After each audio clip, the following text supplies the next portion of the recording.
Assalamualaikum warahmatullahi wabarakatuh. Perkenalkan saya Trinindia Taji dari Program Studi Pendidikan Matematika Universitas Muhammadiyah Profesor Dr. Hamka.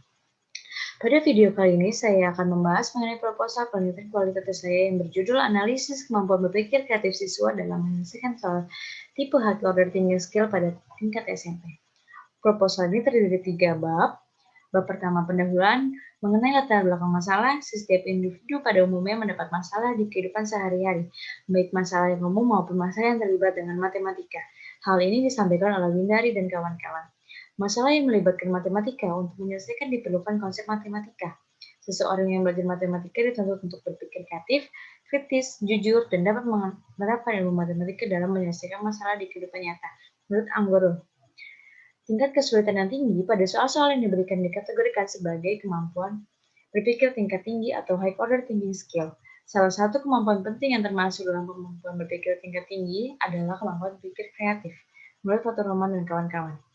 Penelitian yang dilakukan oleh Fadilah, kemampuan berpikir kreatif siswa masih sangat rendah karena model pembelajaran yang dijalankan berpusat pada guru atau teacher center belum berjalan dengan baik. Siswa hanya memerhatikan penjelasan guru tanpa mengembangkan kemampuan berpikir kreatif yang dimiliki setiap siswa dengan baik. Hal ini yang menjadikan penyebab terhambatnya kemampuan berpikir kreatif pada siswa. Selanjutnya, fokus dan subfokus serta pertanyaan penelitian. Fokus dan subfokus pada penelitian ini yaitu satu, kemampuan berpikir kreatif siswa dalam 4 indikator yaitu fluency, flexibility, originality, dan elaboration. Yang kedua, kemampuan menyelesaikan soal high order thinking skill. Pertanyaan penelitian pada penelitian ini, yang pertama, apakah pembelajaran konvensional dapat memengaruhi kemampuan berpikir kreatif pada siswa? Yang kedua, apakah kemampuan berpikir kreatif pada materi bilangan bulat dan pecahan dengan tipe soal khas berjalan dengan baik? Selanjutnya ada tujuan dan manfaat penelitian. Tujuan dari penelitian ini ialah untuk mengetahui seberapa jauh kemampuan berpikir kritis siswa dalam menyelesaikan soal-soal tipe high order thinking skill. Selanjutnya ada manfaat penelitian. Manfaat penelitian terdiri dari dua manfaat. Yang pertama, manfaat teoritis dan yang kedua, manfaat praktis. Manfaat teoritis untuk mengetahui seberapa jauh kemampuan berpikir kreatif siswa dalam menyelesaikan soal-soal tipe high order thinking skill. Manfaat praktis yang pertama untuk siswa diharapkan termotivasi dalam mempelajari matematika yang memerlukan kemampuan bertingkat tinggi. Yang kedua, untuk guru diharapkan dapat mengetahui seberapa jauh kemampuan berpikir kreatif setiap siswa dalam menyelesaikan soal-soal tipe high order thinking skill, serta guru dapat mengupayakan dalam meningkatkan kemampuan berpikir kreatif siswa. Yang ketiga, untuk peneliti diharapkan dapat menambah pengetahuan dan wawasan dalam menganalisis kemampuan berpikir kreatif setiap siswa. Pada bab 2, terdapat kajian teori mengenai kemampuan berpikir kreatif. Menurut Soyadi, kemampuan berpikir kreatif dalam matematika merupakan kombinasi berpikir divergen dan berpikir logis berdasarkan intuisi, namun tetap memperhatikan fleksibilitas, originalitas, dan kepastian serta kebaruan. Berpikir divergen merupakan proses berpikir yang menciptakan ide-ide baru tentang suatu topik tertentu dalam waktu yang singkat dan terjadi secara spontan mengalir begitu saja. Hal ini disampaikan oleh Gregoire.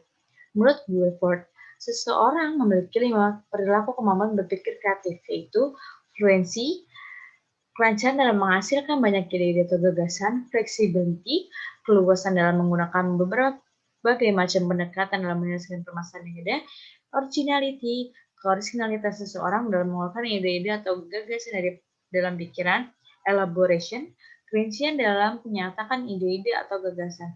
Dan yang terakhir, sensitivity, kepekaan dalam menghasilkan gagasan atau ide-ide untuk menyelesaikan suatu masalah. Untuk high order thinking skill, merupakan suatu kemampuan berpikir tingkat tinggi pada proses kognitif yang berkembang saat menyelesaikan suatu masalah dengan menggabungkan ide-ide atau menemukan ide-ide secara kreatif. Hal ini disampaikan oleh Wulandari dan kawan-kawan. Menurut Forham, sejak tahun 1948, sudah diperkenalkan Bloom, yaitu bentuk pemikiran yang lebih tinggi dalam menganalisis dan mengevaluasi dalam suatu permasalahan bukan untuk mengingat fakta atau hafalan saja. Taksonomi Bloom ini sering digunakan untuk mengategorikan tujuan belajar yang biasa diketahui dengan istilah C1 sampai C6. Rincian C1 sampai C6 sebagai berikut. C1 remembering, yaitu mengingat, C2 understanding, memahami, C3 applying, mengaplikasikan, C4 analyzing, menganalisis, C5 evaluating, mengevaluasi, dan yang terakhir C6 creating, yaitu mengkreasikan. Bab 2, kajian penelitian relevan. Pada penelitian kali ini saya menggunakan Perwanti Fahri dan Negara 2019 dengan judul Analisis Tingkat Kemampuan Berpikir Kreatif Matematis Peserta Didik Tinjau dari Gaya Belajar kelas 7 SMP. Penelitian ini menjelaskan bahwa semua siswa mampu menjelaskan secara fasih soal-soal yang ada walaupun dengan gaya belajar yang berbeda-beda. Penelitian menjelaskan bahwa siswa dengan gaya belajar kinestetik memiliki tingkat kemampuan berpikir kreatif dengan kategori tingkat ketiga, yaitu kreatif karena mampu menyelesaikan masalah dan memunculkan indikator kefasihan dan fleksibilitas. Siswa dengan kemampuan berpikir yang kurang kreatif dikategorikan tingkat 1, yaitu kurang kreatif, karena hanya memunculkan indikator kefasihan dalam menyelesaikan soal-soal yang ada. Siswa tersebut menggunakan gaya belajar visual dan auditorial. Yang kedua, ada Wardah 2012 dengan judul Analisis Proses dan Kemampuan Berpikir Kreatif Siswa dalam Matematika melalui Open-Ended. Penelitian ini menjelaskan bahwa terdapat 3 kategori tingkat berpikir kreatif. Kategori 1 yaitu berpikir dengan kategori tinggi dengan sampel 2 siswa. Pada kategori ini, siswa memahami permasalahan dan memberikan solusi dengan berbagai macam cara, serta dapat mengkomunikasikan ide mereka dengan baik. Kategori kedua, berpikir dengan kategori sedang dengan sampel 2 siswa. Pada kategori ini, siswa dapat memahami permasalahan, memberikan solusi permasalahan yang ada, namun untuk ide-ide yang cenderung kurang bervariasi sehingga sama dengan siswa lainnya. Kategori ketiga, yaitu berpikir dengan kategori rendah dengan sampel 3 siswa. Pada kategori ini, siswa dapat memahami permasalahan, namun dalam menyelesaikan permasalahan tersebut, siswa kurang baik. Pada bab 3 ada alur penelitian. Alur penelitian pada penelitian kali ini yaitu yang pertama merancang proposal, yang kedua pembuatan proposal yang sudah dirancang, yang ketiga menyusun instrumen untuk bahan tes, yang keempat ada pelaksanaan penelitian, kemudian diikuti dengan memberikan soal tes, mencatat apa yang ada terjadi di lapangan, serta dokumentasi. Setelah memberikan soal tes, dilakukan wawancara.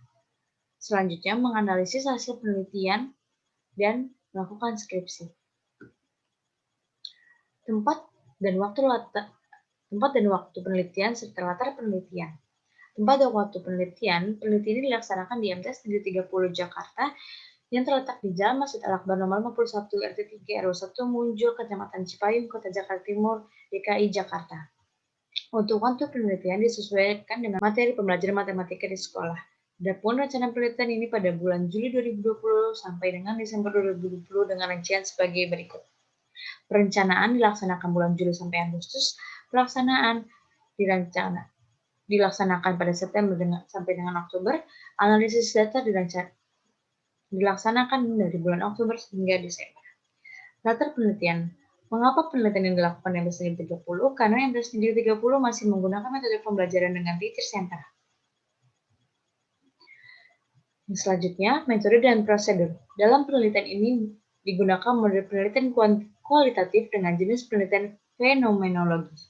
Menurut Sugiono, metode kualitatif pada umumnya digunakan karena suatu permasalahan yang belum jelas, kompleks, dinamis, dan sehingga tidak mungkin menggunakan pada situasi sosial yang diajar dengan metode kuantitatif. Metode penelitian ini bertujuan untuk mendeskripsikan kemampuan berpikir kreatif siswa dalam menyelesaikan soal high critical thinking skill berdasarkan indikator kemampuan berpikir kreatif. Jenis penelitian yang digunakan dalam penelitian ini adalah fenomenologi. Fenomenologi merupakan ilmu tentang gejala yang tampak.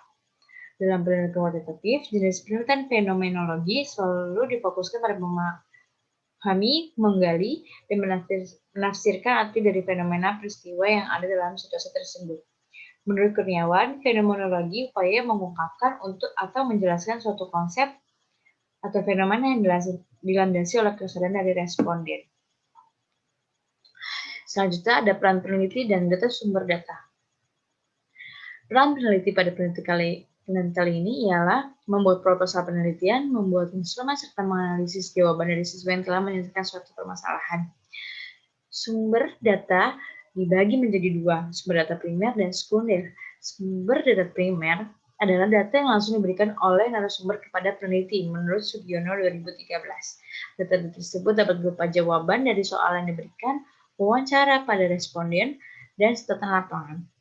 Sumber data sekunder adalah data yang tidak langsung diberikan kepada peneliti menurut Sugiono 2013. Data tersebut dapat berupa dokumen dari orang lain. Selanjutnya, ada teknik dan prosedur pengumpulan data, teknik analisis data, dan pemisahan keabsahan data. Teknik dan prosedur pengumpulan data yang pertama teknik tes, yaitu pemberian soal. Yang kedua adalah teknik wawancara. Menurut Esterberg, wawancara adalah pertemuan dua orang untuk saling menukar ide atau gagasan serta informasi melalui tanya jawab sehingga mendapat makna dalam suatu topik. Yang ketiga ada catatan lapangan, yaitu kumpulan-kumpulan apa yang berada di tempat penelitian. Menurut Miles dan Haberman, catatan lapangan membuat dua bagian, yaitu catatan reflektif atau catatan yang berisikan pendapat, komentar, saran, dan tafsiran penelitian yang ditemukan. Yang kedua, catatan deskriptif, yaitu catatan yang didengar, dilihat, dan dialami oleh peneliti. Selanjutnya ada dokumentasi. Dokumentasi merupakan pelengkap dari sebuah wawancara dan catatan lapangan. Selanjutnya ada teknik analisis data. Yang pertama, pengumpulan data. Pengumpulan data didapatkan dari hasil tes, wawancara, dan catatan lapangan serta dokumen yang dimiliki oleh peneliti. Yang kedua, ada reduksi data. Reduksi data adalah teknik analisis yang menggolongkan, menajamkan, dan mengarahkan serta membuang yang tidak penting dalam penelitian sehingga memudahkan peneliti untuk menyusun kesimpulan. Yang ketiga ada penyajian data. Pada penelitian ini bisa berbentuk gambar, tulisan, kata-kata, dan hasil wawancara, tabel, serta grafik. Selanjutnya ada teknik analisis data. Yang pertama pengumpulan data. Pengumpulan data berupa hasil tes, wawancara, catatan lapangan, serta dokumentasi yang dimiliki oleh peneliti. Yang kedua ada reduksi data. Reduksi data ialah analisis yang menggolongkan, menajamkan, mengarahkan, serta membuang apa yang tidak penting dalam penelitian sehingga memudahkan peneliti untuk mengambil kesimpulan. Yang ketiga ada penyajian data.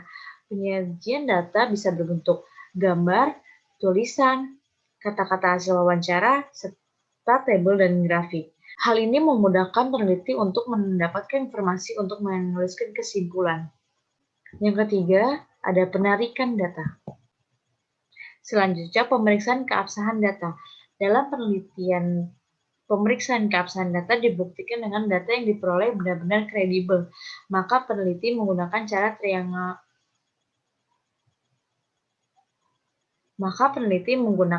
triangulasi sumber. Triangulasi sumber dalam penelitian ini adalah membandingkan informasi analisis sumber primer dan sumber sekunder yang didapatkan oleh peneliti. Selanjutnya, terdapat daftar pustaka untuk penelitian ini sebagai berikut. Serta lampiran instrumen soal nomor 1 dan nomor 2 untuk digunakan pada saat pemberian soal tes. Sekian penjelasan proposal penelitian kualitatif dari saya. Saya harap dapat bermanfaat. Kurang lebihnya mohon maaf. Wabillahi taufiq wal hidayah. Wassalamualaikum warahmatullahi wabarakatuh.